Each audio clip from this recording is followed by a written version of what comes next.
She only answered the ad because they were hungry. He only needed someone to cook beans and salt pork. But when her son called him Papa on the second night, something changed neither expected. The snow hadn't yet melted from the ridgelines when she came into view, boots dragging, skirts heavy with mud, and two children holding her hands like anchors. May Dutton didn't stop to admire the mountain, or the trees, or the cabin leaning into the wind like an old man too proud to fall. She just stared at the door, then knocked. Inside, Owen Rigg wiped his hands on a rag and stood slow. The chopping block had split his knuckles again that morning, and his knees had started to feel like bark, not just stiff but splintering. He hadn't expected the woman from the flyer to actually come. The ad was barely legible, a torn edge of newsprint tacked to the general store's wall. Mountain cook needed. Cabin supplied. Room and board. Quiet man, long winter. She knocked again, firmer this time, like she was afraid not to. Owen opened the door. May didn't smile, didn't explain, just stood with her shoulders tight, her back straight, and her eyes too tired for pleasantries. Her voice cracked when she finally spoke. Name's May Dutton.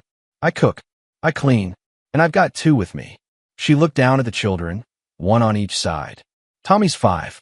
June is 7.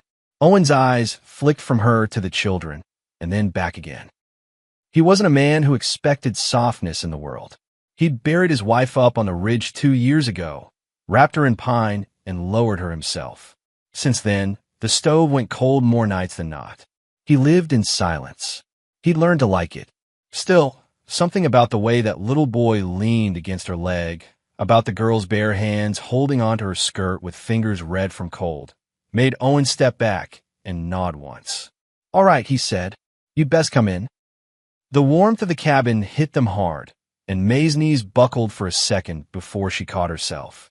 She didn't speak again until she'd helped the children out of their coats and sat them by the stove. June sat stiff, arms around her knees. Tommy sniffled, but didn't cry. Owen watched her move, efficient, quiet, no wasted energy. The kind of tired that had lived in her for years. He cleared his throat and gestured toward the small cot near the stove. You can take that one. I'll sleep in the barn if need be. May shook her head. Floor's fine. Just needed a roof. Her eyes scanned the room. 2 chairs, 1 shelf of food, 1 pot hanging over the fire. You got much to cook? Owen shrugged. Beans, salt pork, maybe flour. She didn't look disappointed, just nodded. That'll do. The next hour passed without words. May sorted through the shelf, started boiling water, checked the pork. The children stayed close to the fire, June helping Tommy out of his boots, pulling his socks straight like she'd done it 100 times. Owen didn't ask questions, but he noticed the way May flinched when he stepped too close. The way her hands trembled only when she thought no one was watching. The way she never turned her back. They ate in silence.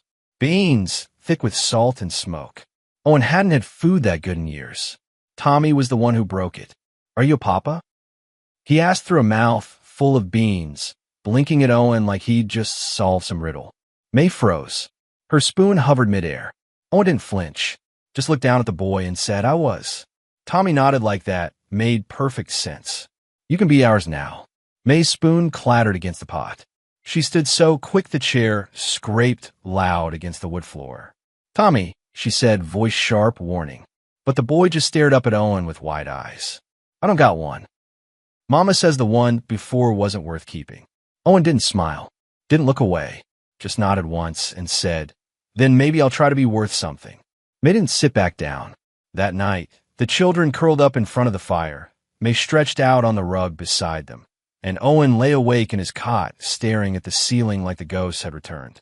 He dreamed of hands that didn't shake, of soup that smelled like rosemary, of laughter that hadn't lived in this cabin in 2 winters. He woke up before dawn, heart pounding, unsure why. The next day was colder. The sky hung low and gray. Snow threatened the ridge. May didn't wait for instructions. She started breakfast, then gathered kindling, then asked where the buckets were for water. Owen pointed, silent. She nodded and went. June followed her, silent as a shadow. Tommy stayed behind, tugging on Owen's sleeve until the man relented and showed him the chickens. They're dumb, Tommy said seriously, watching them peck at the dirt. But Mama says they're still useful. Owen didn't know what to say to that, so he just handed the boy an egg. May worked without complaint. She didn't ask what she was being paid. Didn't ask about the winters. Didn't ask why Owen lived alone in the hills. But Owen knew that kind of silence. It was the kind born of too many answers. The kind that came after you'd screamed yourself empty and found the world still didn't listen. He found her on the porch that night, staring at the trees like they might come closer. "They'll sleep sound," she said, not turning. "They always do when it's quiet." Owen nodded. May's shoulders rose. Then she said, voice barely above a whisper, he used to say quiet was dangerous. That only fools let down their guard. Owen didn't ask who he was. He didn't need to. May turned. "If this don't suit you, us being here, you say it now. I won't stay where I'm not wanted." Owen met her eyes. "You fix the beans, the floor, the cold, and my morning eggs. You stay as long as you like." May looked at him a long while, then nodded. "All right then." But as she turned to go back inside, Owen heard the crack of a branch in the woods. Sharp, fast, like someone had stepped wrong. His body moved before his mind caught up. He stepped down from the porch and scanned the tree line. "Coyotes?" May asked, stepping beside him. Owen's hand dropped to the rifle by the door. "Coyotes don't snap twigs." The children were still sleeping when he returned, but his eyes stayed on the woods long after the fire dimmed. Something was out there, watching, waiting, and whatever peace May thought she'd found on this mountain, Owen had a feeling it wasn't going to come easy. The next morning brought silence, but not the good kind. The kind that makes the back of your neck prickle. Owen stood on the porch before dawn, staring out into the trees, rifle in hand. The branches barely moved, but something in his bones was uneasy. Inside, May was already moving. She kept quiet as she stirred the beans from the night before and added what little chopped onion she'd found in the cellar. June was still asleep near the fire, but Tommy stirred and sat up, rubbing his eyes. "Mama," he whispered, crawling toward her. "It's still dark." May hushed him gently, brushing hair back from his forehead. "Early's safer," she murmured, and for a moment, she forgot Owen could hear. Less eyes. Owen came in without a word. His boots thumped softly against the wood, heavy with dried snow. May glanced up, and the moment her eyes met his, something passed between them, an understanding neither named. "Something out there?" she asked without asking. He didn't answer directly, just nodded once. "Tracks bigger than coyote. Not boot prints, though." May's hands didn't tremble, but her jaw locked. "Bear?" "Could be," Owen said, but they both knew better. Bears didn't wait in silence. They didn't circle cabins for 2 nights and never show themselves. No, this was something that knew how to watch. And wait. After breakfast, May kept the children indoors. June helped scrub the floor, while Tommy built towers from small sticks by the hearth. May moved through the space like she'd lived there forever, wiping windows with melted snow, sewing up a tear in Owen's spare shirt with a needle she kept tucked in the hem of her dress. Owen fixed the chicken coop's latch and reinforced the back door. He didn't speak much, but May noticed how often he glanced at the woods, how his rifle never left arm's reach. At midday, May stepped out with a bucket for more water, and Owen followed without needing to be asked. They walked the narrow trail to the creek, May balancing the empty pail in one hand. Owen walked behind her, eyes sweeping every shadow. "There is kind of woods," she said suddenly, voice low. Owen paused. "Who?" "My husband. Former. Still don't like saying it." She scooped water into the bucket, letting the stream fill slowly. He tracked things for days. Knew how to wait. How to scare a body without ever raising a hand. Owen's brow furrowed. "He following you?" "He's following control," she said flatly. "Which means me, and the only 2 people left that used to cower when he walked through the door." Owen didn't speak for a moment. Then, "He won't get past me." May looked up sharply. "You say that like you mean it." "I do." She studied his face for a long beat. "Why? You don't even know us." "I know enough," he said. "You cook like someone who's had to do it scared. You flinch like someone who's been struck too many times to count. And your children. They trust you, even after all that. That's more than most men I've known are worth." May's eyes welled before she could stop them. She blinked hard and turned back to the stream. They returned with full buckets, but a darker shadow hung over the cabin now. That evening, as they all sat near the fire, June crawled into May's lap and whispered, "Is it safe now, Mama?" May looked over at Owen. The firelight cast long lines across his face, but there was something warm there, something solid. "For now," May whispered. Owen stayed up long after the others fell asleep. He sat in the rocking chair near the door, rifle across his lap, listening. Around midnight, a soft crunch of snow outside the window made his eyes snap open. He rose slowly, careful not to creak the floorboards, and moved to the window. A shadow moved near the trees, just one. Broad shoulders, too upright for a bear. Not a coyote, a man, watching the house. Owen didn't wait. He stepped out onto the porch with rifle raised, eyes locked on the woods. "I see you," he called out. "Don't mistake me for a fool." The shadow didn't respond, just vanished. Owen stood there until the sun came up. The next day, May kept the children inside again.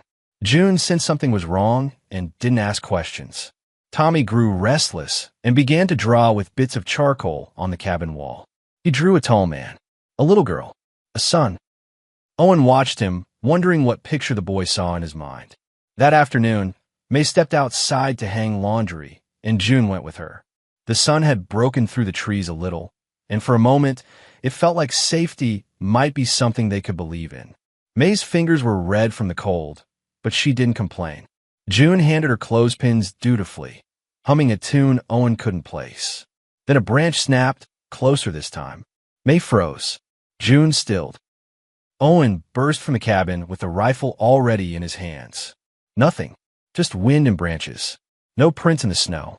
No figure between the trees. May looked at Owen, and her voice dropped to a whisper.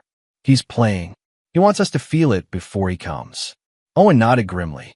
That night, May didn't sleep. She sat with the children wrapped in blankets, her eyes wide and unblinking. Owen watched her from the rocking chair, heart heavy.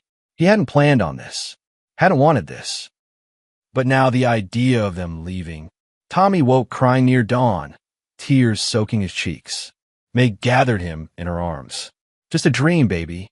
He sniffled and pointed at Owen, half asleep. "I dreamed he was our papa, and nobody hurt us anymore." May's hand stilled. She turned her eyes to Owen, who didn't pretend not to have heard. He met her gaze, and for the first time, didn't look away. "I don't know how to be a papa," he said, voice rough. May stood, walked to him, and placed the sleeping child in his arms. "Then hold him like he's yours tonight. Just tonight." Owen looked down at Tommy. The boy's face was peaceful, trusting. "I can do that." May didn't say anything else, just sat beside him until the sun rose. But come morning, there were footprints in the snow. Boot prints, big, deep, circling the cabin. They weren't alone.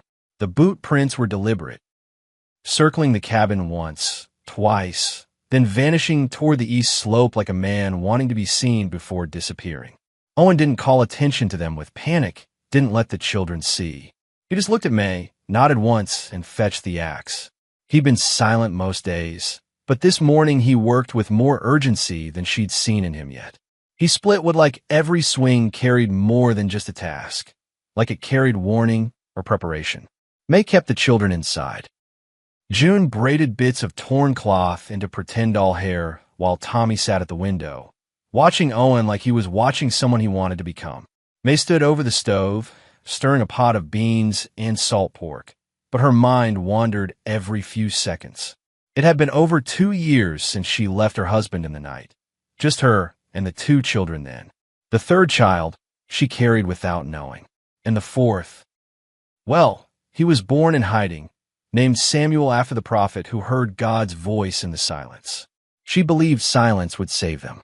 But silence, it seemed, had been tracking her all along. Owen came in near midday, breath clouding before him. His beard was frosted at the edges. "Shed's locked," he muttered, "but the trap line's been disturbed. Whatever it is, it knows how to move quiet." May nodded. She didn't ask if he meant animal or man. She already knew. "I'm not sending you away," Owen said quietly, setting the axe down. "I wouldn't go," May replied just as soft. They looked at each other a long time. Neither spoke the word family, but something settled between them, solid and wordless. That night, May offered to keep watch with him. Owen shook his head. "You've done enough," he said. "I need to feel like I can still protect them," she replied. He didn't argue, just nodded and handed her the rifle. They took turns by the fire, May sitting closest to the children, Owen facing the door. The wind howled less tonight, but something about the air made her feel watched, like the trees themselves leaned closer. Around midnight, June whimpered in her sleep. Owen walked over, gently adjusting the blanket over her small shoulders. "She talks about you in her prayers," May whispered. Owen looked back, brows lifting. "She thinks God sent you," she said.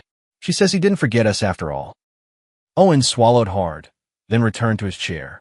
"I ain't much of an answer to any prayer." May leaned her head against the wall and closed her eyes. "You stayed. That's more than most men did." By dawn, the prince came again, this time nearer, bolder, directly under the windows. And there, just near the shed, something new. A carved symbol in the snow. Rough, crooked. A triangle with an eye in the center. May's heart dropped when she saw it. "That's his," she whispered, knees buckling. Owen caught her by the arm. "What does it mean?" "It means he knows I'm here. He's coming. And he's not coming alone." Owen bent down, brushing snow from the mark. "Then we don't wait." They spent the day building defenses. Owen laid traps beneath fresh snow, reinforced the doorframe, and moved extra logs against the cellar door. May packed provisions, bread, salted meat, milk for the baby, all while holding Samuel to her chest and telling him gently that Mama had to move fast now. By evening, the trees no longer whispered. They held their breath. After supper, as May tucked the children into the one bed, June grabbed her wrist. "Will we die tonight, Mama?" May didn't cry. She just kissed her daughter's forehead and said, "No, baby, not while I'm breathing." Owen handed her the axe and gave Tommy a small slingshot he'd carved days before. The boy didn't understand, but he held it like a badge. "You ready?" Owen asked her when the fire had been snuffed and the shutters barred. "No," she said, "but I'll never be readier." They waited in silence, backs to the wall, weapons in hand. Then, just after midnight, it came. First, the sound of something heavy scraping across the porch. Then a low voice, slurred by drink and winter, murmuring something indecipherable. May's skin went cold. The door rattled. Then a bang. Then another. Owen raised his rifle, finger steady. "Don't open it." "I know that voice," May said. "It's him." The banging grew louder, faster, until suddenly it stopped. Owen counted to 10. Nothing. Then a crash at the back window. Owen spun, firing one warning shot. Screams echoed from the trees. There were more than just one. May clutched the axe as a figure jumped the fence. A man with a lantern, swinging it wildly. "Marianne," he shouted. "You think you can leave me? Think you can hide? You think this mountain will keep me from what's mine?" The children woke screaming. May didn't hesitate. She shoved Owen aside, threw open the front door, and screamed, "Then come take me, Marcus. Come try." The man in the lantern hesitated. May stepped outside, eyes blazing, axe in hand. Owen moved behind her. "You're not doing this alone." Another voice answered from the trees, this one younger. "She ain't yours no more, Marcus." A shot rang out. A man fell. Then silence again. Owen turned. From the tree lean emerged a figure. Old, wiry, long gray beard. "Name's Cale," he said, tipping his hat. "I was her father's friend once. Never liked Marcus. Been tracking him for 2 days." May stared, dumbstruck. "I thought you were dead." "Not yet," Cale said. "And I reckon I'm not ready to be." "He ain't either. There's 3 more men with him, paid bounty scum. You and this feller," he nodded to Owen. "You got more fighting to do." Owen chambered another round. "We'll make him regret they came." Inside, June crawled from under the table, sobbing. May rushed to her, pulling all the children tight into her arms. Outside, 3 more sets of eyes watched from the trees. Owen didn't sleep that night. He paced by the fire, rifle across his lap, eyes fixed on the door. The windows were shuttered tight, but cold still bled in through every seam. May sat in the rocking chair, baby Samuel sleeping at her chest, and June curled against her side. Cale stood near the hearth, arms folded, his long shadow stretching like a sentry's. Outside, nothing moved. But that kind of stillness didn't comfort Owen, it warned him. I only got 2 more shells, Owen muttered. Kale nodded. I got a knife and a mean swing left in me. May didn't speak. She was focused on staying calm for the children, though her fingers trembled against the baby's back. Tommy, the oldest boy, sat close to Owen, mimicking his every movement. Will they come again? He asked. They never left, Owen replied low. They're waiting, like wolves, wanting us to open that door first. Cale let out a slow breath. Won't be long now. They'll get hungry, reckless. They already are, May whispered. They followed us this far. They want something worse than food. Owen looked to her. Not just you. They want control. Kale nodded grimly. That Marcus feller? He's not coming for you like a man. He's coming to finish what pride wouldn't let him lose. The fire burned low. Owen fed it 2 more logs, mindful of the smoke and the scent it carried. He didn't want to draw attention, but they were already found. Hiding no longer helped. By morning, the trees had changed. What once felt like home now stood tall and sinister. Pine boughs sagged under the weight of snow, branches twitching with the wind, or was I? By morning, the trees had changed. What once felt like home now stood tall and sinister. Pine boughs sagged under the weight of snow, branches twitching with the wind, or was it movement? Footprints half melted at the wood line, and near the edge of the clearing, someone had left behind a half-burned rag, bright red. They want us afraid, Owen said as he stepped back inside. They're setting stage for something. May stiffened. What do? We change the story, Owen said. We take the fight to them. Cale raised an eyebrow. You sure? They think we'll stay holed up scared.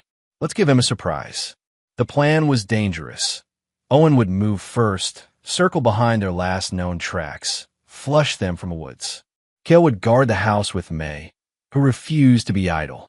She'd nailed boards across windows, sharpened kitchen knives, and poured the last of their lamp oil across the porch boards for a fire trap. Don't let him through that door, Owen said before he left, his eyes locking on May's. If I don't come back, you will, she cut in sharply. You hear me? You're not allowed to say goodbye. He nodded. I'll knock twice. No more, no less. Then he disappeared into the forest. The hours passed like dripping tar. May kept the children in the cellar. Cale posted at the small side window, peering out through the crack. Wind howled louder now, as if nature itself warned what was coming. Then, late in the afternoon, came a knock. Once, twice. May's hand flew to the door. She opened it fast, too fast. It wasn't Owen. It was Marcus, and he smiled like a man who thought he'd already won. Well now, he drawled, boots crunching on snow as he stepped over the threshold. Ain't this cozy? May stumbled back, heart hammering. Behind him were 2 other men, strangers, but with the same rot in their gaze. One of them held a rope, the other a rusted shotgun. Marcus stepped closer. You ran from me, Marianne. Took my blood and spit on my name. You think hiding in these woods, pretending to be something you ain't, changes what you are.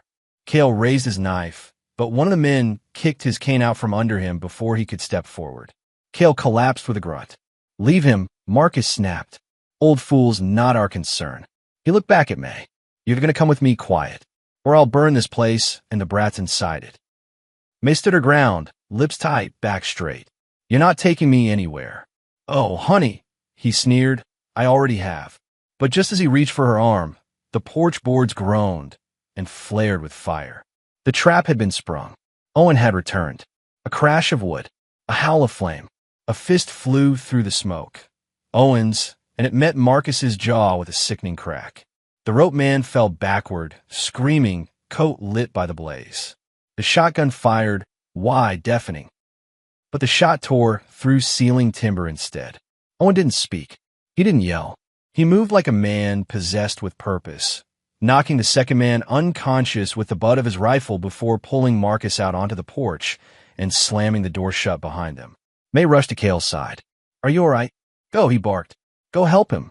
She grabbed the knife, then paused at the doorway. Through the smoke, Owen and Marcus wrestled. Fists, blood, boots scraping against the porch rail. Marcus got the upper hand once, pressing Owen against the burning siding, but Owen headbutted him free, then threw him against the snow. Marcus spat blood. "She ain't yours." "No," Owen replied low, stepping forward. "But she ain't yours either." Marcus swung a blade he'd drawn from his belt, catching Owen's forearm, but the blow wasn't clean. Owen tackled him to the snow, pinning him. "Go," he growled. "Don't come back. I see you again, you don't walk away." Marcus snarled. "You can't make threats. You don't even have a name." Owen stood, bleeding but towering. "That's the point. I'm not here to be known. I'm here to protect what matters." And then he walked away. Marcus remained on the ground, groaning. The others were gone, scattered or too wounded to fight. By nightfall, May had tended Owen's wounds, and the house was quiet again. The porch had burned itself out. Only embers remained. In the cellar, the children huddled together, safe. June peeked out. "Mama?" "Is it over?" May knelt beside her, pulling her close. "It's over, baby." Tommy looked past her to Owen. "You beat him." Owen shrugged. "He ran." "You're not going to leave us, are you?" the boy asked. Owen didn't speak at first. Then he knelt and said, "If your mom will have me, I'd rather stay." May watched him for a long time, tears in her eyes. She nodded once. Later that night, as the wind softened and peace returned, June snuck up behind Owen as he sat by the fire. She tugged his sleeve gently. He turned. "You fixed our fence," she whispered, her little voice full of something far older than her years. "Could you fix my mama's heart too?" Owen didn't speak. He just reached out and took her tiny hand in his calloused one, and held it. The morning after the fire, the snow lay untouched, covering the yard like a white shroud, concealing all that had happened the night before. Only the blackened edge of the porch and the charred scent in the air told the story. Inside the cabin, May moved slowly, as if waking from a dream that still clung to her shoulders. She checked on each of the children one by one. All four were asleep, curled up on blankets before the hearth, their faces soft in the pale light. Owen sat at the table, his arm bandaged, his eyes open and distant. He hadn't slept, not since the fight, not since he'd nearly lost the little safety this family had built in the middle of nowhere. Cale stirred beside him, sipping water between shallow breaths. His rib was bruised badly, but he insisted on staying upright, not one to lie down while others carried the weight. May stepped in quietly, her shawl tight around her shoulders. "You should sleep." Owen didn't look at her. "Can't." "Because of the pain? Because of what's still out there?" She paused. "You think he'll come back?" "He's a coward. But even cowards come back for revenge when they've lost everything." May sat down across from him. "You scared him. That might have been the end. Scared men are worse than bold ones. They don't think. They just strike." She reached across the table, her fingers brushing the edge of his hand. He didn't pull away. That meant more than she could explain. "You're not alone anymore," she whispered. He looked at her then. For a long time, he didn't speak, but in his silence was agreement. Later that day, the snow began to fall again. Soft, slow flakes that drifted like feathers from heaven. The forest was quiet, muffled by the fresh cover. Owen took Tommy out to chop while the younger children stayed inside. June, ever watchful, helped May wash linens, careful with each motion. The baby slept swaddled near the stove, his breath steady and soft. Cale kept to the rocker, eyes half closed, listening for sounds the others couldn't hear. That night, Owen made stew from the last of the salted pork, and they all gathered at the table, together for the first time, really not just in body but in heart. Tommy asked Owen how to make knots. June asked if she could help fix the barn roof when the snow melted. The boy with the mop of brown curls, Michael, asked if he could sit on Owen's lap. He did. No one said a word. And then, halfway through her bread, June looked up and asked softly, "Is it all right if I call you Papa?" May froze. Owen did too. The room went still as the snow outside. The little girl wasn't even looking at Owen when she said it. She looked at her mother, her voice almost apologetic. "I know he ain't really, but he's the nicest man we've ever had around. And he fights for us. That's what a papa does, right?" May's hand trembled on the table. She nodded, and Owen, He didn't speak. He just leaned forward and lifted the girl gently into his lap, resting his chin on her shoulder. "I'd like that," he murmured. Cale smiled into his cup, saying nothing. But peace in this world never lingered long. 2 days later, the trapline Owen set for food had been sprung. He followed the blood trail and found the rabbit gone. Ripped from the snare, prints of a boot trampled over the snow. And next to the tree, a rope. Fresh cut. Too fresh. He went back to the cabin fast, breath sharp in the cold. "We've got watchers." May stiffened. "How many?" "Don't know. But we ain't alone." They doubled the watch that night. Cale stayed up, shotgun in hand, and Owen patrolled the edge of the clearing every 2 hours. He built trip lines with bells, buried a few sharpened branches near the path. May made a bed for the children under the trapdoor, where they could be hidden at a moment's notice. On the 4th day, someone left a dead deer hanging in the tree near the barn. Its throat slit, its belly opened. Stuffed inside, a scrap of shirt Owen recognized. His wife's, from years before she died. He dropped it like it burned. May came up behind him. "What does it mean?" "They know me," Owen said, "and they want to remind me that they know what I lost." Cale cursed under his breath. "This ain't just about May anymore. It's personal." Owen nodded grimly. "I thought he'd run, but he's got help. Men like Marcus don't fight alone." May's voice was a rasp. "What do we do?" Owen looked to her. "We make it clear, if they want to come, they'll have to earn every step." They rigged the barn with traps, set up false trails, made it look like the cabin was empty. And that night, as the snow thickened again and the wind picked up, Owen stood at the edge of the forest and called into the dark. "You want me?" he bellowed. "Come take me." No answer. Not at first, but then a voice. "Marcus's. You made a mistake, mountain man. You brought them into this. Now they'll pay." Owen raised his rifle. "So come." "No, you'll come to me." And then silence. He returned to the house, pale. "He's drawing us out." May looked at him. "You can't go. He won't stop until I do." "No," she said again, voice firmer this time. "You're not going anywhere alone." They argued quietly as the children slept, Owen insisting it was his fight, May demanding he understand. It was their life now, and they had to fight together. "I didn't survive all that to lose you now," she said, trembling with fear she refused to show. Owen leaned into her hands, his forehead pressed against hers. "You won't lose me." But he left at dawn, alone. May only found the note later, scrawled on the back of a dry goods receipt. "If I don't come back, tell June I was already her papa before she asked. Tell Michael I carried him in my heart longer than his own father ever did.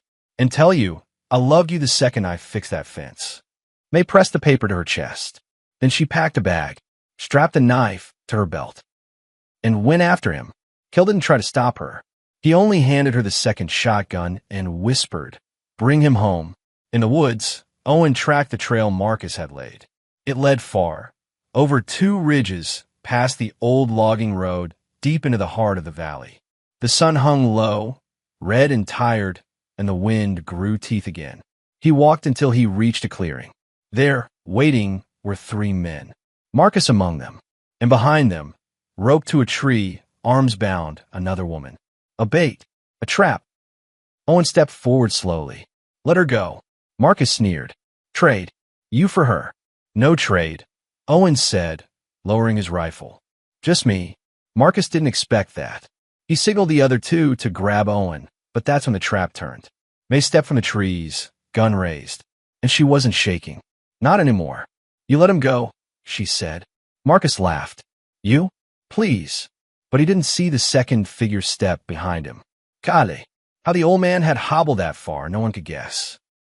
But it didn't matter, because when the smoke cleared, Marcus was on the ground, moaning, shoulder bleeding. One man had run, the other, dead, and the woman, freed. May collapsed into Owen's arms. "I told you," she said breathlessly, "you're not doing this alone." He held her, arms around her waist, lips in her hair. "I'll never doubt you again." Back at the cabin, June ran into Owen's arms before he even stepped onto the porch. "You came back." He knelt and hugged her close. "Always." She looked at May, then at him. "Does this mean you'll stay forever?" Owen glonkedatsmai. May smiled, tired but sure. Yes, it does. He kissed the girl's forehead. Then I'll be your papa for the rest of my days. The valley shifted after the snowstorm. It wasn't just the weather. It was something deeper. In the days that followed, the house at the edge of the ridge no longer felt like a place to hide. It became something else entirely. Something stitched together from love and pain and survival. It became theirs. May carried the baby on her hip as she swept the cabin floor, and Owen chopped wood with Kale, who still grunted every time he bent but refused to rest. June sang to herself on the porch, building tiny snowmen and sticking pine needles in their heads like hair. Michael ran from one end of the clearing to the other, chasing a crow with wild laughter, slipping every few minutes and rising again with snow on his cheeks. Tommy tried to shadow Owen, imitating the way the man carried logs under one arm and tossed them into the pile without a word. Every night, they ate around the table by lantern light, and every morning, they prayed together before starting their day. It was not easy. Food was low, the smokehouse nearly empty. Kale's ribs hadn't fully healed, and Owen's wounds, though scabbed over, still ached when he moved too fast. But no one complained. Not May, who now smiled more often, even through the ache behind her eyes. Not Owen, who'd grown accustomed to having tiny hands tug at his coat every hour. Not June, who had taken to calling him Papa like it was the most natural word in her mouth. He never corrected her. He never would. But peace didn't mean safety. Marcus was gone, yes, but the cold still came, and it came harder. One night, the wind was so fierce that it split one of the shutters clean off the house. Owen had to nail it shut with scraps of wood from the barn. 2 days later, the well froze. Then the trail to town became buried under 6 feet of snow, cutting them off from the small world they once belonged to. Supplies dwindled. The flour sack emptied. The beans ran out.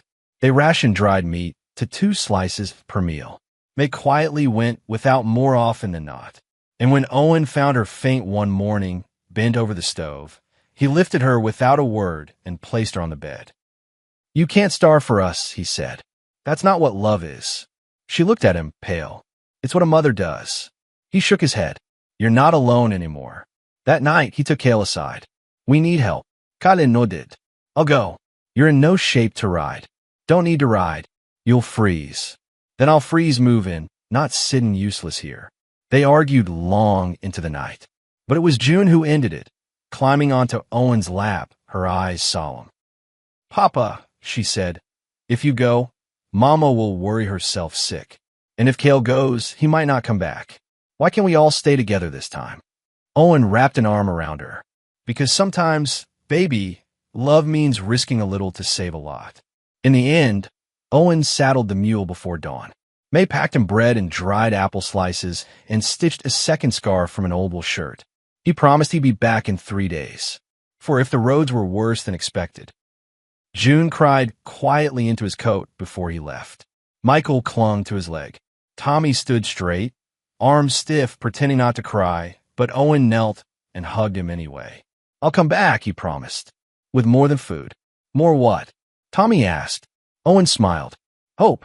May watched him ride out, her hand on the doorframe until he disappeared down the path. She stood there long after, snow creeping into her boots, her eyes fixed on the forest line. Days passed, then 4, then 5, no word.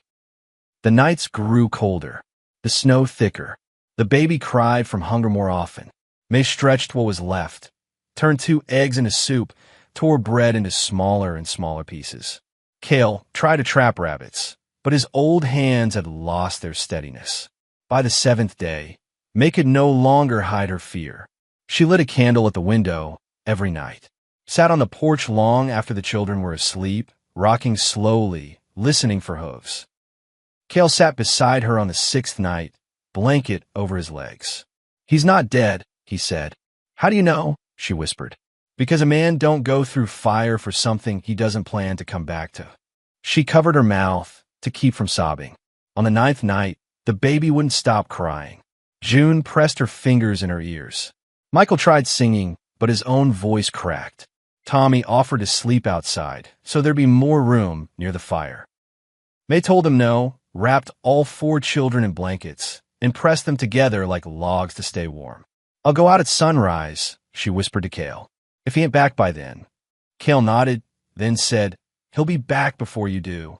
She didn't believe him. Until dawn. Until the sound of hooves broke through the frost-bitten silence. May bolted up, nearly tripping over the hearth. Cale struggled to his feet. The children blinked sleepily as the sound grew louder. And then they saw him. Riding slow, coat ripped, one eye bruised shut, but with him, 2 mules. One strapped with flour and beans, the other with dried meat and a crate of apples. May ran. Owen fell from the saddle, but not before she caught him. He dropped the reins and whispered, "Took longer. Got caught in a drift. Then a bear thought I was food." "You idiot," she sobbed, holding him. "You absolute idiot. Brought food, though." He gestured weakly toward the mules. The children flooded out in their bare feet, ignoring the cold. June threw herself on him first. "Papa," he groaned. "Easy now. Might have cracked a rib."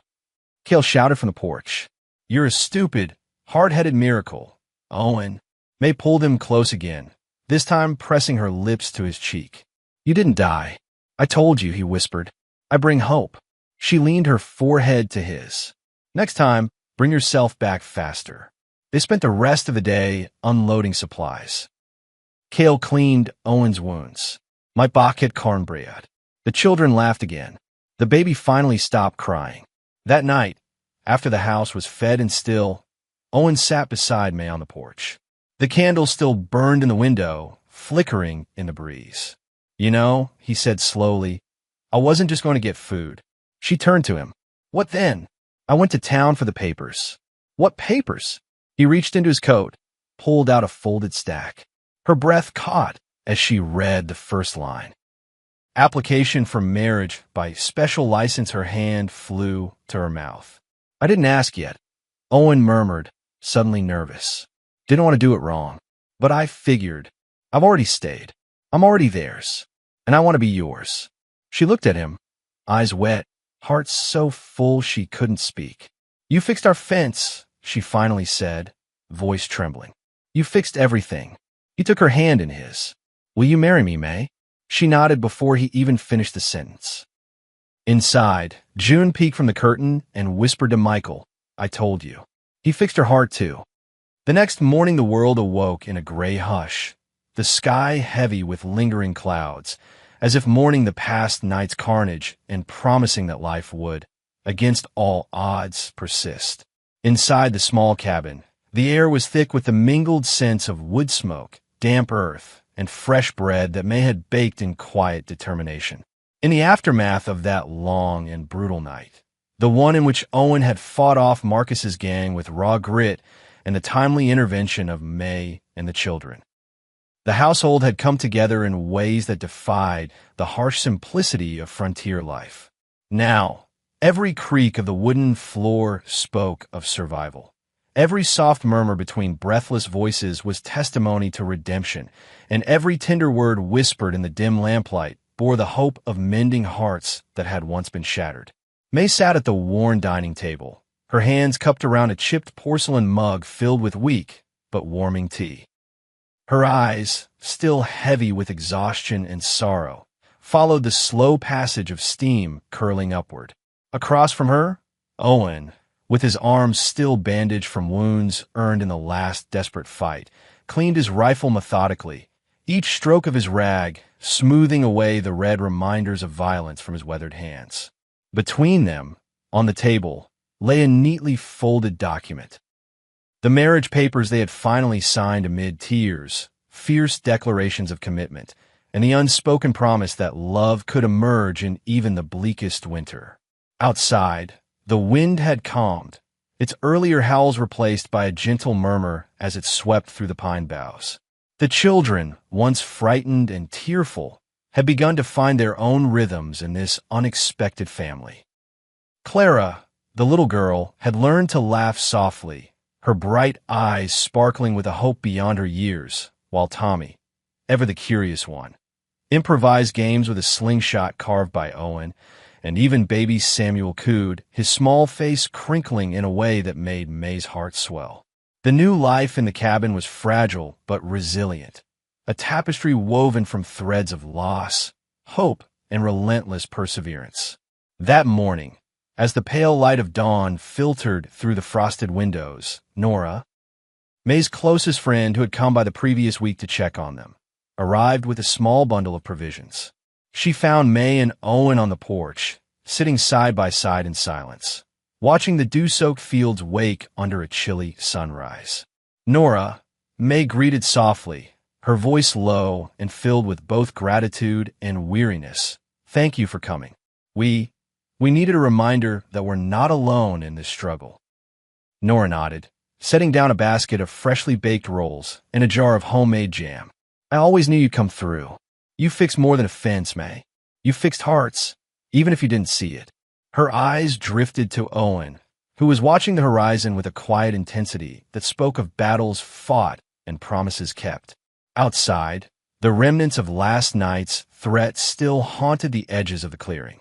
Fresh rope wounds crisscrossed the snow, and a faded symbol, a rough triangle with an eye in its center, was still visible on an old cedar plank nailed haphazardly above the back door.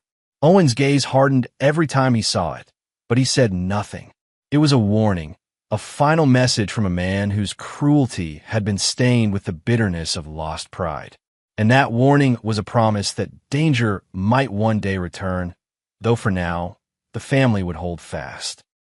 As the day unfolded, the children took on small roles that stitched the household closer together. Tommy, with the earnestness that only a child could wield, reread the story of their arrival, embellishing it with heroic details of how a kind stranger had fixed their broken fence and offered them shelter. Clara would lie on the rug near May and sing a lullaby in a voice so pure that even the wind seemed to pause and listen. Even baby Samuel, quiet in his sleep, let out a tiny coo that resonated like a note of jubilation in the still air. When dusk fell, the family gathered around the long wooden table, the candlelight casting dancing shadows on their faces. Owen, still too tired for words, met May's eyes with a look that said everything, a silent vow that no matter what storms might come, he would protect this family he never expected to have. May reached out, placing her hand over his calloused one. "We'll face them together," she whispered, a statement not only of determination but of fragile, beating hope. The night deepened, and outside, the trees whispered secrets to the wind. In the flicker of the failing fire, May unfolded the marriage papers once more, tracing the scrawled signatures with trembling fingers, as if seeking assurance that the moment had been real, that the promise they'd made could withstand not just hardship, but the passage of time. Owen joined her, his eyes never leaving hers. In the silence of that moment, their shared past, of pain, loss, loneliness, and relentless defiance, melded into something strong and unbreakable. "We fixed our fence," May said, her voice soft as a prayer. "Maybe we can fix hearts too, even if they're cracked in all the wrong places." Owen's reply was not in words, but in the gentle grip of his hand around hers, in the steady look of his eyes that shone with a quiet resolve. Their hearts were like the old timber that made up the walls of this cabin, worn and weathered, yes, but still standing, still strong, still full of scars that told stories of survival and the possibility of new beginnings.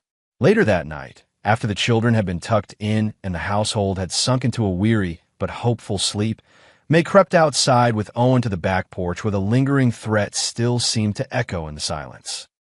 There, in the cold moonlight, she found herself alone with him, the night wrapping around their shoulders like a shared secret. "Do you ever wonder if love can mend all the cracks?" she asked softly. Owen looked at the stars above, then back at her, his expression thoughtful, as if searching for a word to capture the vast emotion swelling inside him.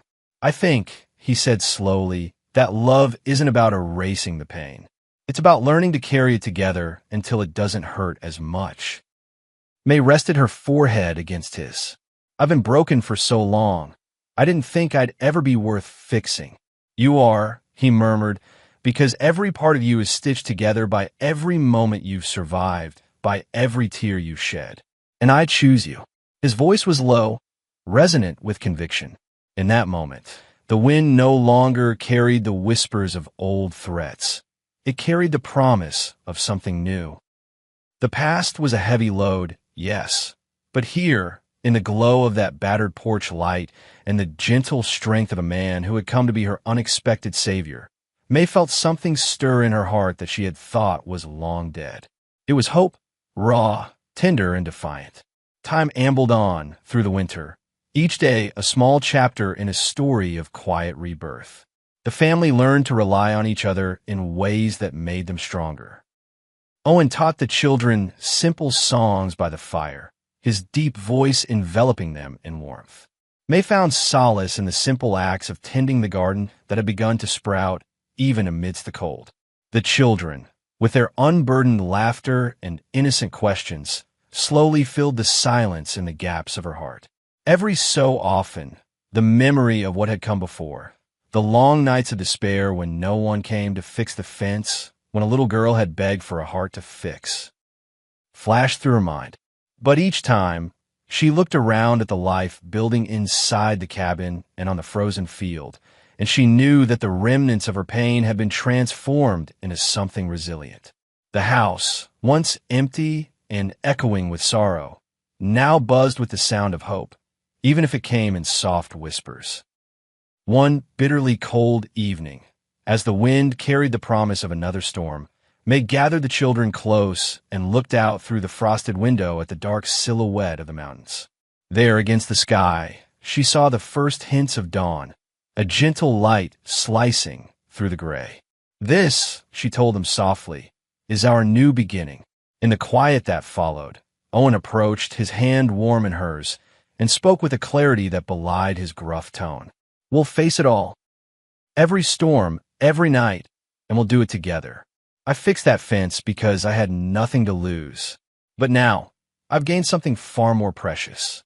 May squeezed his hand, and that is what matters. The sound of distant bells reached them, a church bell from the valley below, echoing as if celebrating their survival. It was then that Clara, who had been silent since the night of the attack, looked up with eyes so large and unafraid that they shone like beacons. "Papa," she said softly, as if testing the word on her tongue, "will you always be here?" Owen knelt beside her, smiling gently. "I will be," he promised, voice firm and unwavering. "As long as these walls hold, and as long as our hearts keep beating, you'll always hear me in the song of the wind and the rustle of every tree."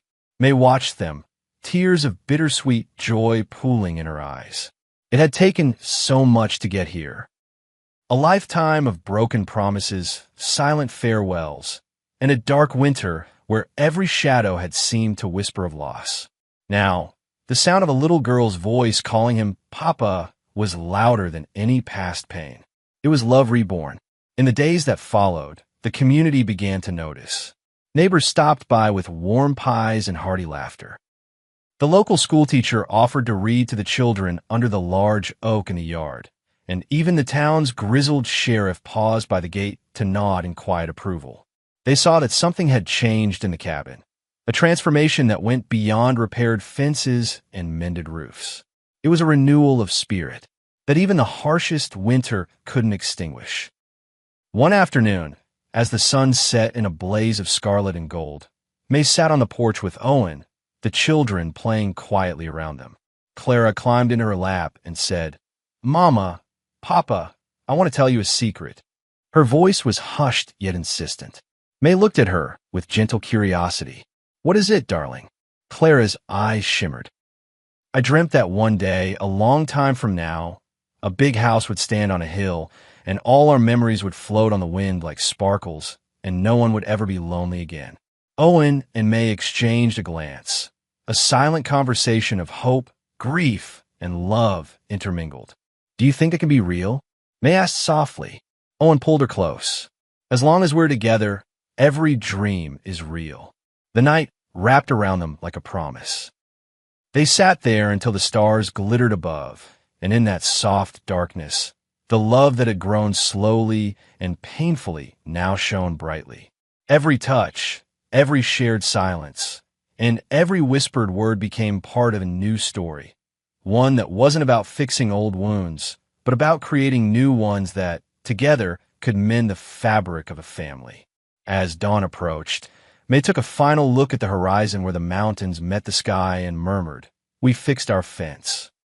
Perhaps we fixed more than that tonight. Owen kissed her forehead. "I fixed our future." And in the tender, fragile light of a new day, with the promise of more storms and more sunny hours alike, the family embraced the uncertain beauty of their world. A world where love, though hard one, was the one thing they could depend on forever.